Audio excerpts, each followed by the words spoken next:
Welcome to Roadmap to 1 Million. My name is Stacey Zeal, and if you're looking to make more money, gain your time back, and rapidly grow your visibility so that you can impact way more people with your brilliance, you're in the right place. This podcast is your one-stop shop for turning your online business dreams into a reality.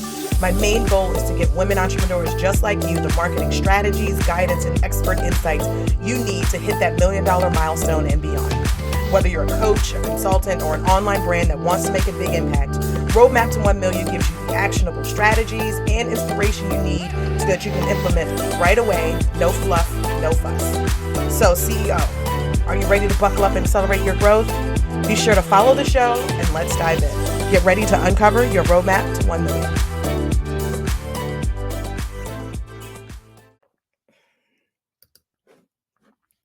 Hey there, fellow entrepreneurs. Are you doing all the things but hit a revenue ceiling? You're building an audience, you're creating content and making sales, but you feel like something is holding you back from your next milestone. If that sounds like you, it's time to take our What's Your Missing Marketing Link quiz, your go-to tool to identify what's missing from your marketing strategy that might be holding back your business growth. Whether it's fixing your funnel or diversifying your efforts, this quiz will pinpoint those marketing missteps and guide you to success. Take the quiz today and uncover the missing link in your path to 7 figures and beyond. So head over to staceyzeal.co/quiz because success begins with identifying and fixing those mistakes. So don't miss out. Your business deserves to have the impact you desire.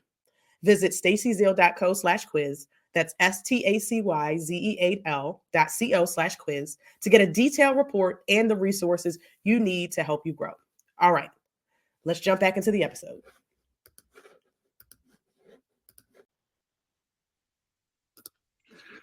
All right, y'all. Welcome to the show. Welcome to Roadmap to 1 Million. My name is Stacey and I am your host. And if you are new here, welcome to the show. This is a podcast that's all about business owners. It's about marketing. It's about growth. It's about scale. And so if you are someone who is really, really looking to make an impact with your business, you're really ready to take things to the next level, definitely make sure you are following the show. Make sure that you are subscribed so that you get every episode that we have coming out. And today we have another awesome guest. So we are going to be talking to Mr. Dr. Mario McCoy, and he's going to be talking to us about e-commerce. Y'all know we on the podcast mostly talk about service brands and service providers and the differences there. But now we have somebody who has an e-commerce, brand, really, really growing, very successful. And so I wanted to bring this conversation to y'all because I know a lot of us out there either have products or considering, physical products and stuff like that. And y'all know my background is in e-commerce. So we're definitely going to have a really, really, really, really great conversation. So welcome to the show, Mario. How are you? You made me feel all important. I appreciate you. I'm well. I appreciate you. How about yourself? Appreciate you for the platform. Yeah, I'm good. I'm excited to chat today because, like I said, we don't really talk too much about e-commerce specifically because a lot of people out there in my audience are service providers. But, in doing some digging and talking to people and, figuring out who's listening, some of y'all out there either have products or y'all are looking to start, selling physical products and stuff like that. So tell me a little bit about your background, your journey to where you're at now. My background is very decorated, for lack of better terms. I've owned Incomparable. I'm the CEO and founder of Taxpayer of Incomparable. Incomparable is spelled NCMPRBL. We are an understated minimalist company specializing in premium watches, designer eyewear, and limited release accessories. We started in 2019 here in Houston, Texas. And my affinity for starting Incomparable was because of lack. At the time we started in 2019, there were less than 10 Black-owned watch brands in the country. We originally started with watches, and we wanted to be the centerpiece of where culture meets confidence. So we've done a lot of, I guess you can say, iterations, growing. We've been in GQ for Vogues. I'm pretty sure we'll get to that a bit later on. But just making sure that we built a company that at the core, our Black millennials, Gen Zs, Gen Xs, everybody be proud of in that space. So we wanted to meet a need, and that was it. Yeah, I love that. I mean, I think a lot of us, start our businesses to fill a need and, Right. Or we feel like some sense of calling, right, to be able to put something out into the market, especially when I think about, products and stuff like that. And one, I love that, the adding the story piece of like, it started out with less than 10 Black owned watch brands. And now y'all are making a staple in the industry. So that's fantastic. So Right. talk to me a little bit about why you decided to jump into e-commerce. Specifically, like what was it about starting a watch brand, or luxury watch brand, I should say, because these watches aren't $20, y'all. These some good watches, okay? So tell me about what made you want to do, one, get into the e-commerce industry, and two, what was it about the luxury branding or luxury market that you wanted to tap into? Really, with e-commerce, building that direct connection with the consumer. That was really important for Incomparable.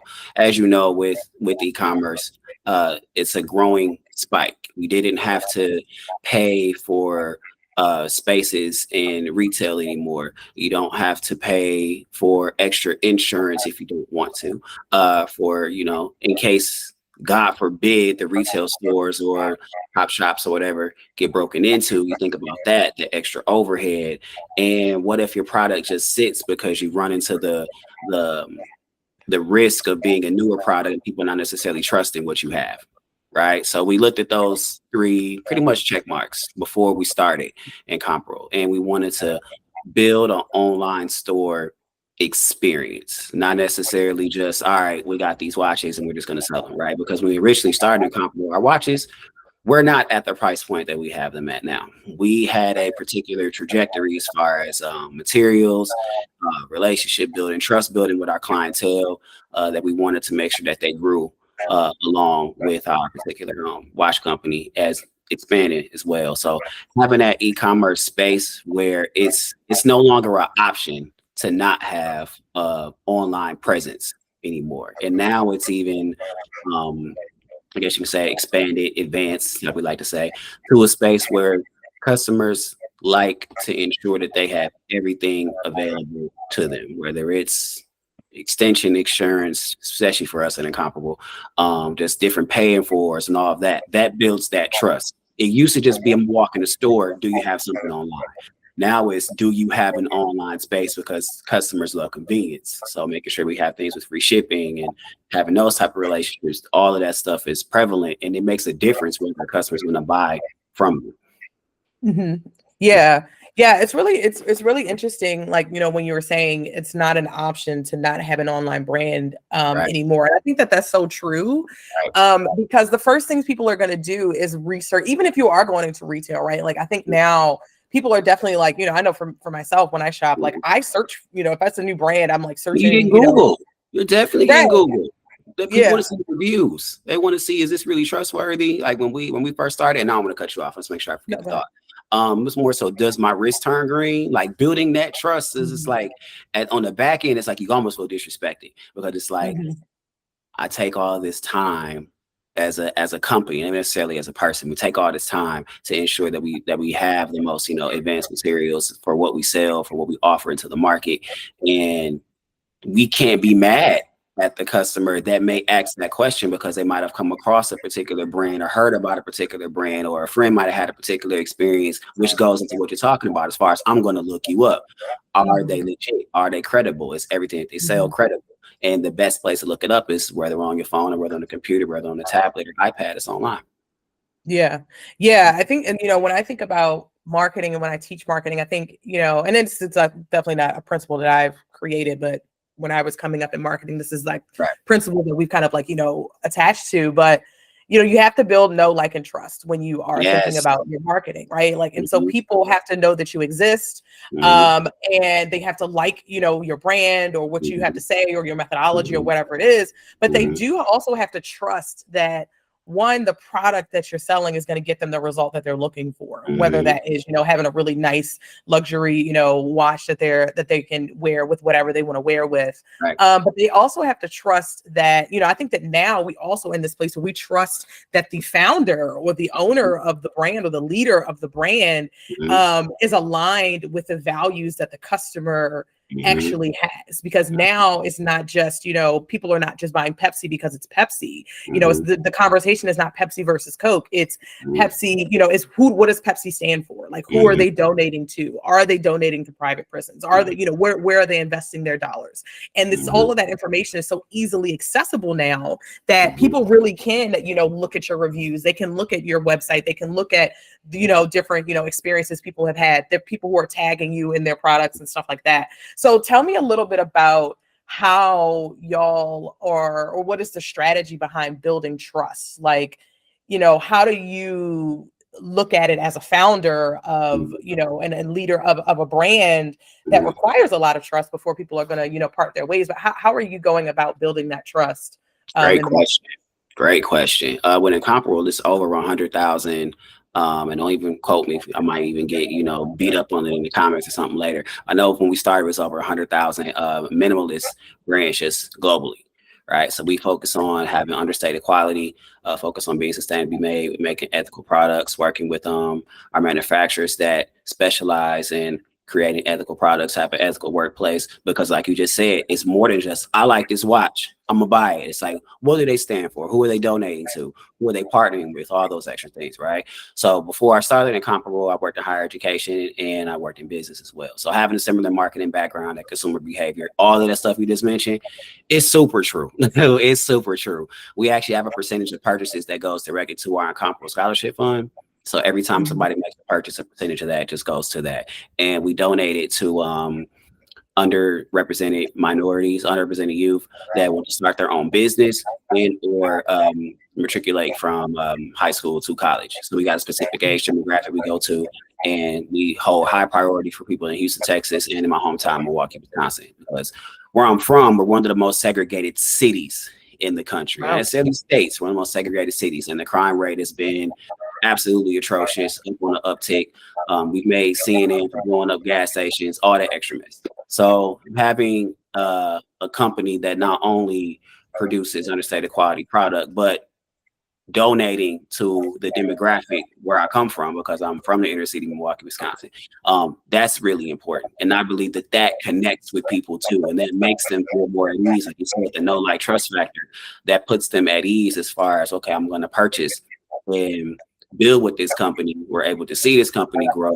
And there's a whole backstory of me being a college dropout turned doctor that immediately not only resonates with my buyer, it automatically goes to see that my dollars are going to represent the youth and are going to empower the future. So we really focus on building relationships with tomorrow's leaders. So all of that stuff is important. 10, 15 years ago, that wasn't necessarily at the forefront. But now, like you said, like we can look and see who Coca-Cola is donating their dollars to, who Pepsi is donating their dollars to in a presidential election. All of that stuff matters. So we dot our I's, cross our T's if we can.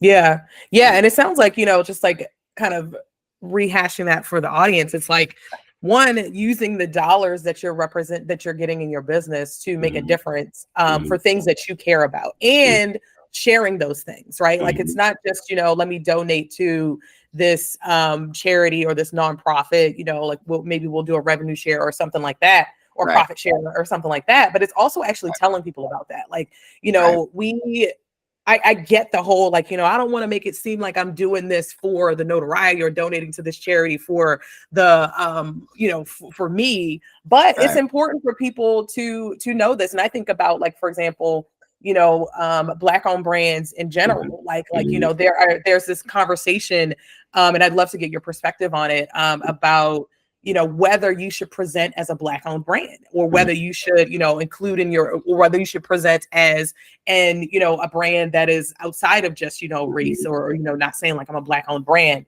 Right. And I think that, from my perspective, and as a shopper and as a consumer, as well as a marketer, I want to know that something is Black owned. I want to know that the founder is Black owned. Like, for example, like I am when I'm looking at like tools like Calendly versus Acuity scheduling, I will absolutely continue to, use my dollars to invest in Calendly because there is a Black founder. And I believe as a brand, and ourselves as a brand, we work with Black owned brands, we work with, minority brands. We want to make sure that we amplify them and put them on larger scales. It's not to say that we don't work with other demographics, because we do. Right. But it's important to me as a founder to make sure that I'm investing in Black owned brands, and even to the point where, like, we have a tools and resources section on our website, and it says this is a Black owned brand. Like, we make sure that we list different tools that we use or recommend and let people know this is a Black owned brand. So I would love to get your perspective on how you've approached that with your brand, as far as like, definitely donating to different, charities and scholarships and all kinds of things that you do. But what is your take on that conversation about, how much of yourself you should infuse into your brand to, one, make sure you're attracting the right clients that you want, but also having that mass appeal to a variety of different audiences? It's trifold, not even twofold. Forgive me if this gets long-winded, because I love that you asked it. When Incomparable started, we really had a focus on having our grassroots connection with the community. So in Houston, Texas, we did, and we still do, a lot of pop-up markets, as far as just overall connecting and getting our name out there, building that dope clientele, and letting people know about our story, letting people know about where Incomparable derived from. Like I said, like that lack being the centerpiece of where culture meets confidence, all that stuff is important. But being honest with you, being a Black-owned brand that is no longer in its infancy stages, it's no longer cute. I no longer have to have this whole, I'm going to buy this just to support because it's new, because it's this, because it's that. We went through the stages of George Floyd, Breonna Taylor, now Sonia Massey, rest in peace. It shouldn't take for anybody Black to die for our Black-owned business dollars to increase. And that's what started to happen in 2020. When I made ABC News, myself, Lana Sense, and a couple other dope Black-owned businesses here in Houston, we talked a lot about that. Like, it shouldn't take a tragedy for us to realize that we are the race that, I think it's the Black dollar matriculates. I want to say it's like every 6 hours or something like that. As opposed to like our Asian counterparts, Caucasian counterparts, it stays. It's and that's how they're able to grow and sustain. And we noticed that over time. So being Black doctor, that's really important for me to really vocalize, especially in a space of understated quality and sustainability and minimalism, because it's not common, right? I have sleeves, I have tattoos, I'm from the inner city. I'm not ever going to hide that factor, and it makes it more relatable to people that look like me, that come from the environments that I come from. I'm able to authentically speak the language that's really infused in every single product that we release, because everything is a limited release. So that's the automatic, I guess you can say, not even I guess you could say, it's an automatic stronghold, being able to readily identify with he's able to speak this language. But we're accountable for that sustainability factor. And what I mean by sustainability is overall ability to scale, right? We have an issue, and this is coming from a person, like I said, we've been in GQ for all these extra courses. We as a race have a problem with brand loyalty for us overall. And it's something that's in a better space now than where it was, I say, 5 or 10 years ago. But I don't want you to buy Incomparable solely because it's Black owned. I want you to buy Incomparable because it's Black owned. We have premium quality product that the similar or better product than our counterparts. I won't necessarily say that. But do that research. We want you to. I don't want any pity purchases, right? Because we have to work 100 times harder just to be in an even keel with our competitors, and that's what being Black owned works against you, because we already have that stigma, and it's in our community. For the most part, we tend to either want to plug for something because we're Black owned, or we don't think that the quality is good because and it's up to us as CEOs, it's up to us as shareholders, as stakeholders, as board of directors, everybody that's behind the scenes, brand ambassadors, visual media, all of that stuff matters. And ensuring we're Black owned, but we can stand in these rooms with these other companies that's been around for 1800s, early 1900s, and be able to use technology and be able to use readily relationships with consumer behavior to make a difference. And really see we can infuse our culture into it, but our product is there, our quality is there. We always like to make sure we tell people, if you don't feel comfortable with converting, collect over convert. Collect over convert. Add incomparable to your current watch and eyewear, companies that you tend to rock with, and see how we rock, 5 years from now when our warranties are still active. So all of that stuff is important. Yeah, definitely. And I appreciate, being able to have that conversation, because I think, there is this conversation of like, how do I scale something? Mm-hmm. How do I, tap into a diverse customer or diverse audience while Right. still, maintaining ties to my community, my Blackness, my, because like we want to have the conversation of, like you were saying, like, Mm-hmm. this is a great watch brand, and it's Mm-hmm. also Black, right? Like, Right. this is a brand that is going to stand the test of time to against Right. all of these other competitors, and can, sit within your collection of watches that you have Right. and look fantastic. And Right. also we donate to our local community. And also our founder has, a story that's similar to myself or someone else that Right. I know that looks like me. Right. So I Right. think it's, it's how as you're growing your brand and you're thinking about how do you infuse your values and your identity into it while still having this conversation of how do I reach a mass market and how do I Mm-hmm. scale what I'm doing. I think it'll always be a conversation that we have to have, Yeah. and so I appreciate being able to have it. Reaching that mass market. Great point that you mentioned. Just with being a individual that grew up in hip hop, that grew up around, individuals that are very influential, right? Like, as far as my influences being the Jay-Z's of the world, the Tupacs of the world, all of those individual feet, just aside from rap, just business acumen, overall cultural influence. Us as Black people, we are the most emulated culture, the most aspiring culture, as far as like fashion, high fashion, your dapper dance, all that good stuff, just across the globe. So we have that advantage where other particular ethnicities will see and pull from what we do, how we dress, how we move, what matches with what color palettes go with what materials go best with whenever you're dressing from head to toe. That's something that we have to our advantage as a wheelhouse, but ensuring that business acumen is there and it stays and it's done the correct way. Like, that's something that incomparable we have what's called faith pillars. So make sure I get that out too. Called focus, authenticity, value, and experience.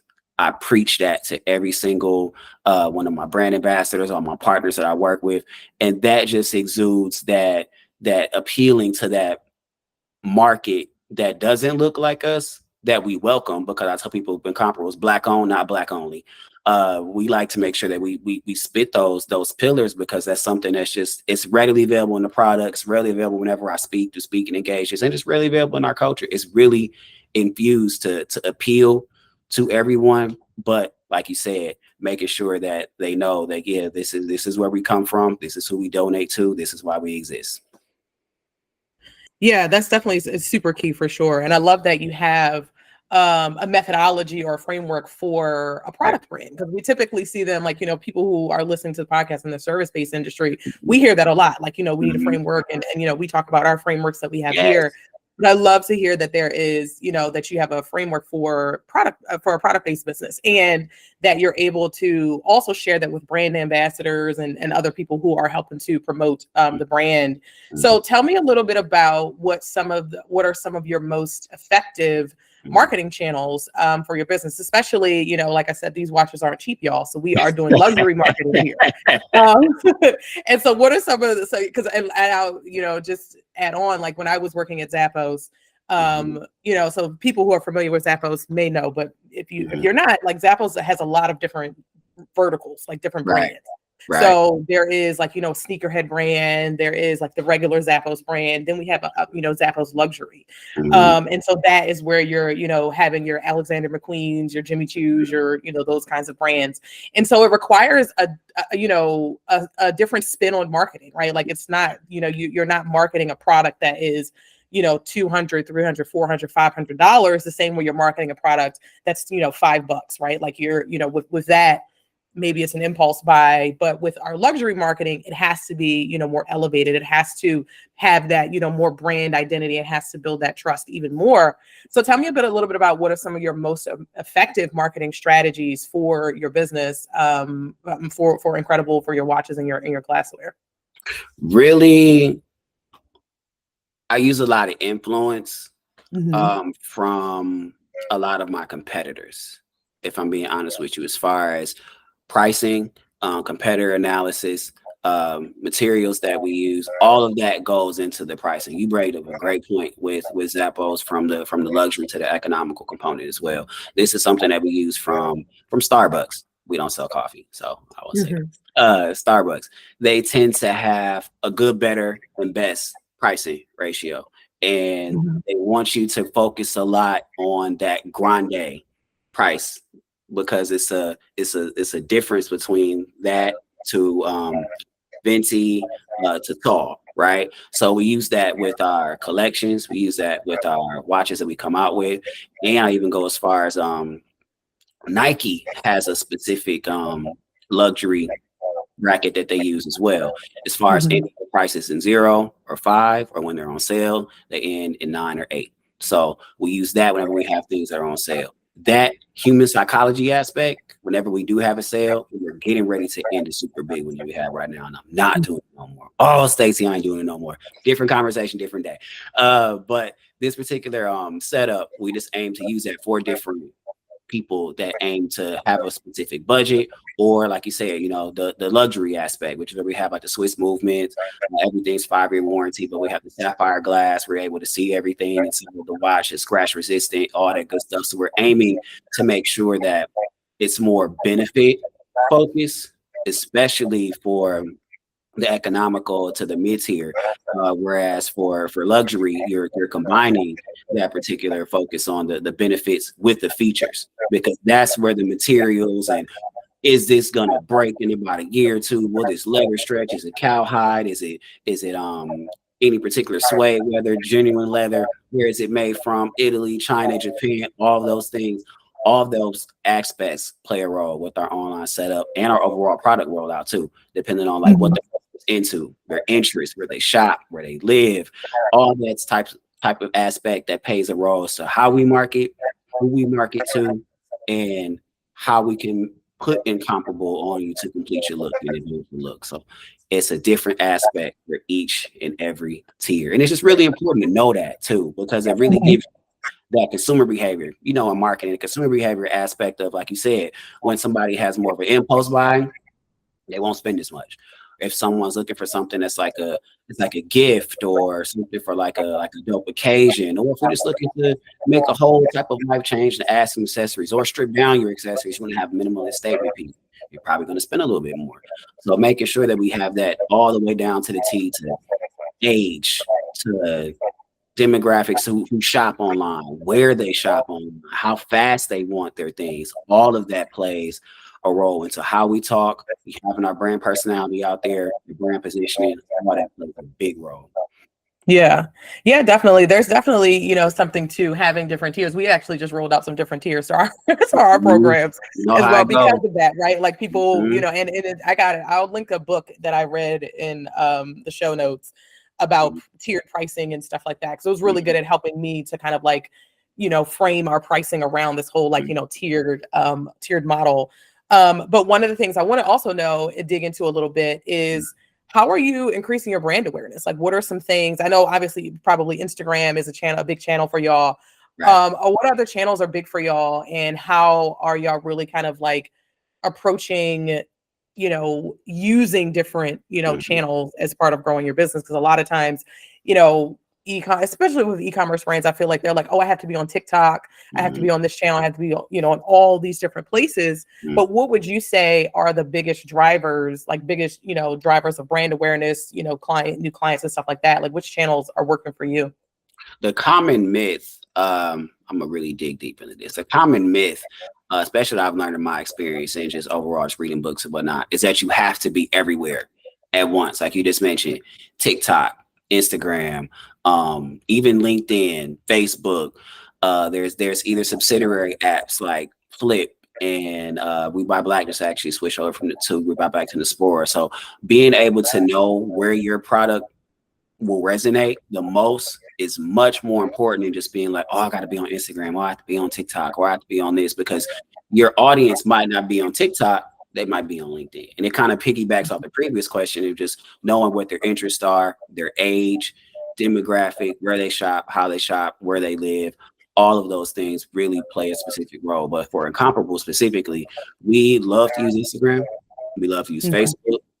And we are really building our clientele on LinkedIn, but we have a different approach as far as each particular space, right? Because we do have a SMS subscription, which is called the InCrowd Plus Mobile Experience, and we have our email subscriber list, which we call just Join the InCrowd, right? So specifically for people that are on Instagram and Facebook, they have the ability to be able to shop, search our product, see our reviews, link all that other stuff from Google and all the other reviews that we have. All those things make sense. But on LinkedIn, you can do the same, but we focus a lot on our Inspired by blog. And that's specific from me. Every Wednesday, I post a specific blog that goes around our website that really focuses on your whole entire look. Like this week, we focused on the 7 best summer sneakers that'll connect best with specific watches that are really in season. We don't focus on having this seasonless look, but we focus on our Elevate Link Perry 42mm yellow gold watch and our Advanced No Limit 36mm yellow gold watch, because yellow gold is hot in the summer, right? So we're able to have more of a lifestyle aspect with this is what I'm going to wear today, as opposed to, oh, okay, I see this product and it's dope, because it's more visual aspect on Instagram, Facebook, more video, all that other stuff. Have that aspect of it too. So kind of combining those worlds to have that lead generated process, as well as the overall marketability, and to build that brand loyalty too. Because on LinkedIn, you can see why we exist. More mission focused, more vision focused, more value focused. Whereas on your social media platforms, Instagram, Facebook, etc., it's more visual. Is this cute? Is this dope? Can I wear this to happy hour? Can I wear this on the city night date? Can I wear this on a date night? Stuff. So we try to merge those two without doing too much.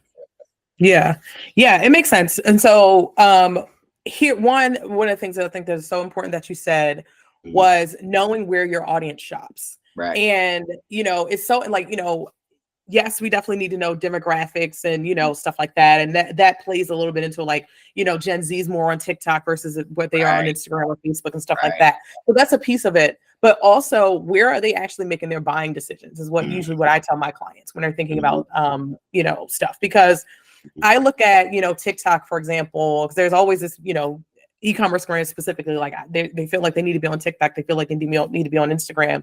But one of the things I found when I was working at Zappos and we were running ads on TikTok, we ran extensive ads on TikTok and stuff like that. And what's interesting about TikTok users is that TikTok users don't like to leave TikTok. They like to stay on the platform.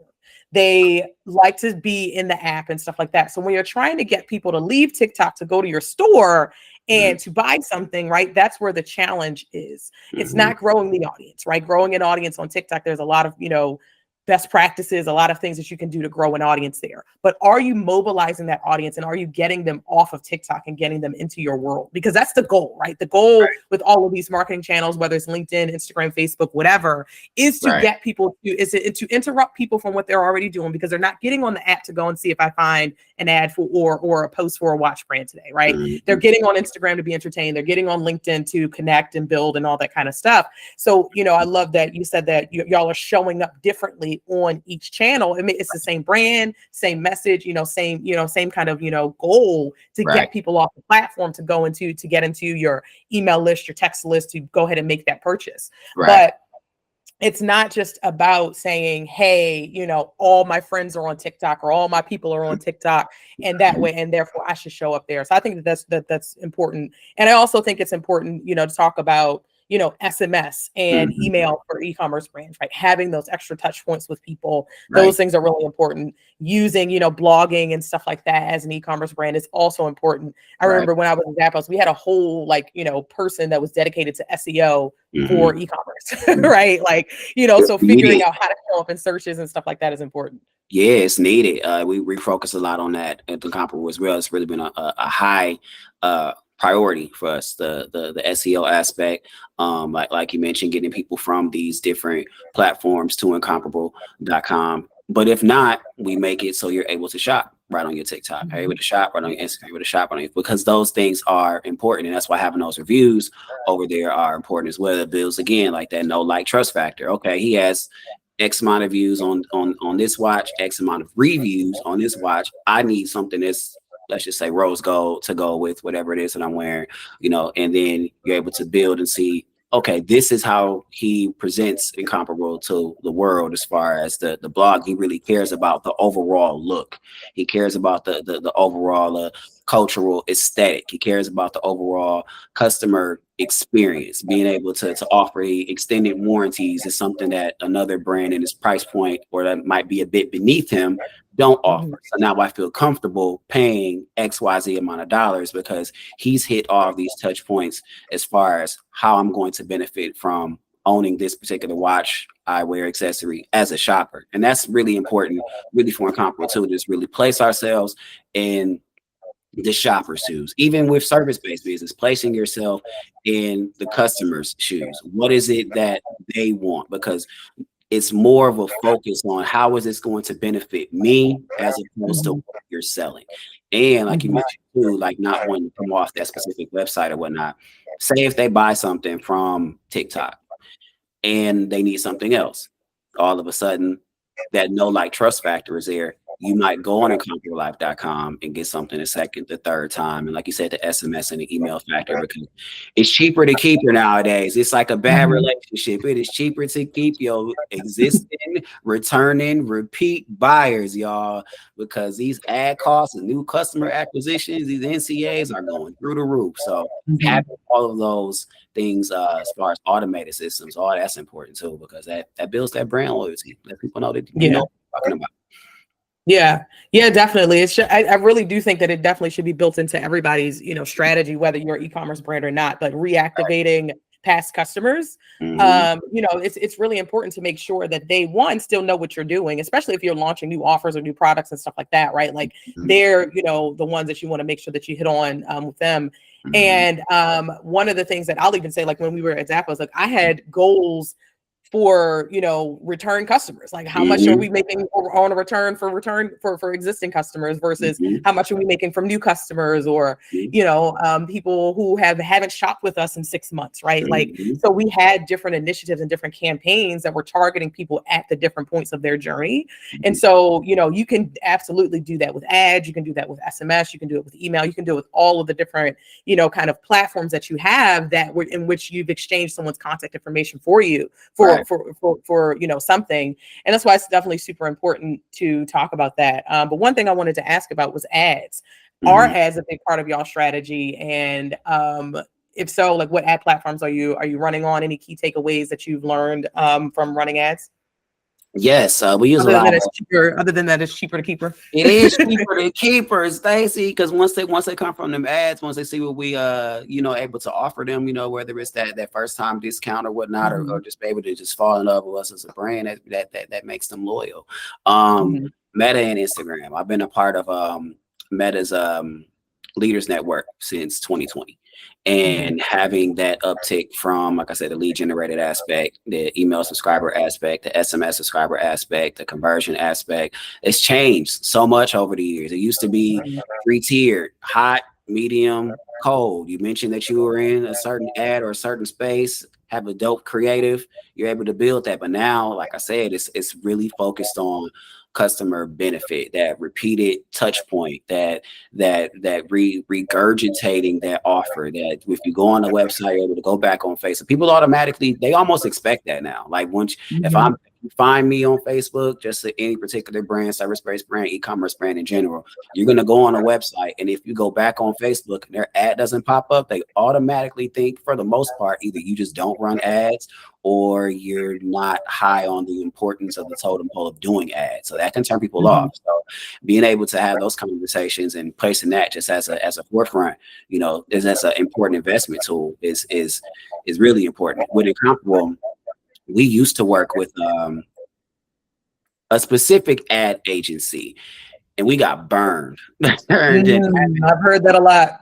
It happens a lot. It happens a lot. And it's a difference between, as you know, testing as opposed to just, all right, this isn't working as far as the interest aspect. This isn't working as far as the age demographic who we need to target. Like that, we would have to come in already knowing our ICA, which is our ideal customer avatar, to really have a dope relationship with a dope agency.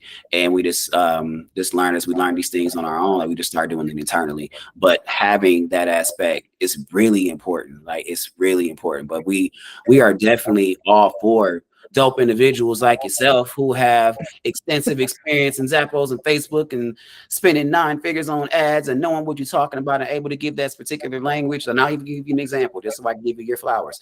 Being able to vet a specific agency that doesn't speak that language as far as that specific price points and knowing who to target and segmenting and knowing that you can't talk to a return customer the same way as you would talk to a specific new customer or a customer that hasn't bought from you in 6 months the product you bought previously, as opposed to someone that might not have bought in maybe 30 to 60 days. The customer, I talk to them differently if they buy primarily men's products as opposed to women's products. All of that stuff, if you know those things, it's automatic green lights because it's already that we're familiar with as an e-commerce brand, even as a service-based brand. There are companies out here that do not know those things. That test and be like, just have a specific area for Texas, and we can't target everybody in Texas. People that wear cowboy hats, don't disrespect everybody that wears cowboy hats, we just don't sell them. You might not be interested in comparable. But we're testing. So we've come across that a lot too. And that's just a area of growth that we've come across as far as, scaling and sustainability and growing. So you got you. There you go. Thank you. I appreciate it. But yeah, it's interesting because I had a similar experience when I was working at Zappos. And so originally when I was hired at Zappos, my job was to oversee like 20% of the ad spend. And then there was like an agency that was doing 80% of it. And I was supposed to oversee the agency. And I remember one day I kind of was just going through what they have built and stuff like that. And we had ads that were Skechers that were targeting, people who were interested in Prada. And I just remember being like, nobody who is buying Skechers who is buying Prada is buying Skechers. They're not even buying them for their children, to be honest. So it was, and I use that as a funny example, but there were a lot of other things that I was kind of noticing that I'm like, this is not right. And so I talked to my boss about it. We ended up bringing, 80% of our ad spend in-house within a year. And so I say that too, and I wanted to point that out because one, I've had clients who've come my way, e-commerce clients who are investing in a lot of different agencies. Like one client, she had an ad agency, she had an email marketing agency. She didn't have any internal employees. She just had a bunch of agencies doing all her stuff. And one thing I want to caution people about, and this is not to say this is anti-agency because I'm not anti-agency. I think there are a lot of great agencies out there, and I have some. If anybody wants a list, just reach out to me and I'll give you a list of the ones I like, because we don't actually run ads for people full time because I saw a bigger need for strategy. That's why we shifted from ad agency to fractional CMO consulting, because there are people think that ads are the solution to their problem when it's really a bigger conversation and they're more reasonable. You can't put out an ad without strategy. You can't put out an ad. You can't do anything in e-commerce without strategy. Continue. I just don't cut you off. Go ahead. Yeah. And so, we brought all that stuff in-house. And so I want people to think about, like, whether you're using an agency or not, somebody in-house has to be watching what the agency is doing. Right. Somebody has to be overseeing what they're doing. Somebody has to make sure that what they're doing is aligned with the goals and the values of what you're doing as a company. It's not enough to just get reports from your ad agency and say, oh, we're 5x return on our ad spend, right? It's not enough, right? You have to be overseeing what they're doing. And so when you're thinking about that, and it made me think about, maybe I need to do a podcast episode about how to vet an actual ad agency, and because so many of us have been burned, but and knowing what to look for and stuff like that. But I definitely appreciate that, that insight. That one, it's about the LTV or the lifetime value of your customer. Yes. So if you know, like, it's going to cost me $50 to acquire a customer, but I'm going to keep that customer in the lifetime, over the lifetime of their, their life with me, they're going to spend $500, $600, or $5,000 or whatever. Right. And so I'm willing to pay the money to acquire that customer because, I'll make my money back on, in the long run. Right. So I think, as business owners, as CEOs, when we're approaching ads and different kind of marketing tactics, we do have to understand that, yes, there is a cost to acquire a customer. And yes, it is higher, and it's definitely getting higher, every year. But at the same time, if you've established that brand loyalty, if you have these different mechanisms in place to ensure that your customers are coming back and shopping with you, that $50 looks very, very small in comparison to that $5,000 that person is going to spend over the lifetime of being a customer with you. So instead of looking at it as, I need that immediate return right now, and even service providers, right? Like, same thing. You're generating leads, you're growing your email list. If someone doesn't convert today, they may convert in 6 months, right? You paid, $20 to get them on your list now, but if that person enrolls in your $3,000 program in 6 months, right? You've made a significant ROI on that actual cost. Significant. Yeah. So I think people, need to look into that more.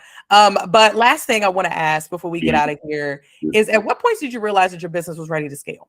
Like, we talked about, being incredible when it started. Now, we're way beyond being a, brand new baby brand. How did you know it was time to scale? What were some of those signals that you were seeing that it was time to take things to the next level? Impact. Global impact. Incomparable lives in all 50 states, almost 20 countries, and being able to see that global impact, that global resonation for people that look like me, people that don't look like me, being able to see that I'm able to rub shoulders with individuals in Forbes. It's far beyond just the product and the sales and the the amount of money that gets made, because, as you know, it's not, we don't keep that. It goes right back into the company and goes right back into the products, right back into the materials, goes right back into the structure, right back into the strategic planning, all that. So being able to see that we're having a well-oiled machine, reaching people on a global scale, and having people return. Like that was one of those things that consistency creates champions. One of my things I always have to preach to my clientele and my mentees and things like that, because I do business coaching as well. So being able to see how that's reacting in real time and having that, like you said, that brand loyalty, the mechanisms, and honestly being able to pick up after we fail, being able to pick up, and you have the dope clientele that's across the globe after something sells out, or if it's a area of improvement that we have to have online, and they still stick with you, and being able to listen and be authentic, and use the faith pillars to really cultivate those relationships just across the globe and build, and just have that internal connection. I guess you can see, people love to grow with brands now. It's not even necessarily just to see what they're going to come to as far as their peaks, as far as their apex and whatnot. They love to grow with brands, and noticing all of those things just working well with Incomparable, and just resonating with people, encouraging to live the Incomparable life. They just did that intrigue. Those were space. I'm like, okay, we're scaling, we're growing, we're building, we're making the news, we're on television, we're doing these things, and it's not a fly by night thing. Because, as you said previously, having that meteoric rise is much more greater in the long run, as opposed to just having a moment and then you've forgotten about it. So all of those tenets, I hope I answered it and gave you a fruitful answer, but that's just all authentic as our own growth, being able to scale that way. Yeah, no, it's a great answer for sure, because I think that there's a lot of people out there that want more impact. And we have to understand that if you want to impact, you want to have a big impact. You have to expand your reach beyond just the friends of a friend that you have on Facebook, right? Or beyond the people that are just following you on Instagram, right? Y'all have had 80-90% of them don't buy nothing. If I'm being honest, 80-90 they don't. That was a space where I do not want to forget that. Do not target your friends, family first, because they don't see you as a CEO. They see you as their friend. They see you as their family member, as your niece, your nephew, your son. most of them tend to catch on later. It's great to have that support. If you have it, great. Kudos to you. A lot of us don't come up with it. And don't get discouraged if that doesn't happen for you immediately as well, because they always come back around. Back around. Yeah, and they might not even be in your target audience. Like there are people who are friends of mine, and they'll sell this or sell that, and I'm just like, I'm gonna buy it and put it on my shelf, which is fine, to give you that, I would love to give you your first couple sales. But once you get past that, you've got to start to realize that, like, there's a whole billions of people out there that need your product. They really just don't know you exist. Like they can't buy from you if they don't know you exist. So you have to really kind of figure out, how can I get my name out there? How can I expand my reach beyond just the people who are already, in my immediate circle? Like, yeah, that's a great place to start, but don't get so caught up on building your product around your family and your friends that you create a product that only they would want. And once those 20 people buy from you, then what are you going to do? Right. So I love that. So thank you so much for being here. This has been a great interview. I'm so glad that we got to talk e-commerce and talk strategies and stuff like that. I haven't really talked to e-commerce in a while. So it's kind of like, lighten my brain up. But tell everybody how they can, get in touch with you, how they can, find Incomparable and stuff like that. But I know you also do coaching as well. So tell everybody about all that stuff too. All good. With Incomparable, you can find us on every single social media platform at Incomparable Life. That's spelled NCMPRBLIFE. And I am a business coach. We have a company called Structure, where we create, cultivate, and build particular tailor-made structure to advance the mindset of the complete business owner. You can find us on Instagram at Get Structure. That's GETSTRUCTR. So it's spelled a bit phonetically for both of those. So you can find Incomparable at IncomparableLife.com. Like, comment, level, and subscribe. And Stacey, appreciate you. Yeah, definitely, y'all. All of the links and everything will be in the show notes. So make sure that you head over there to our site, check it out.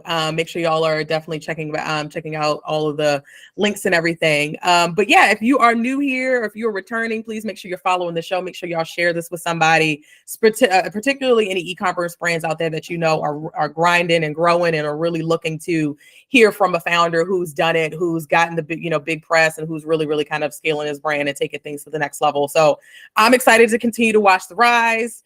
Make sure y'all are following along, but otherwise we're going to go ahead and close out here, and I will see y'all on next week's episode of the podcast. Bye, y'all. OMG, that episode was packed with gems. Are you ready for more?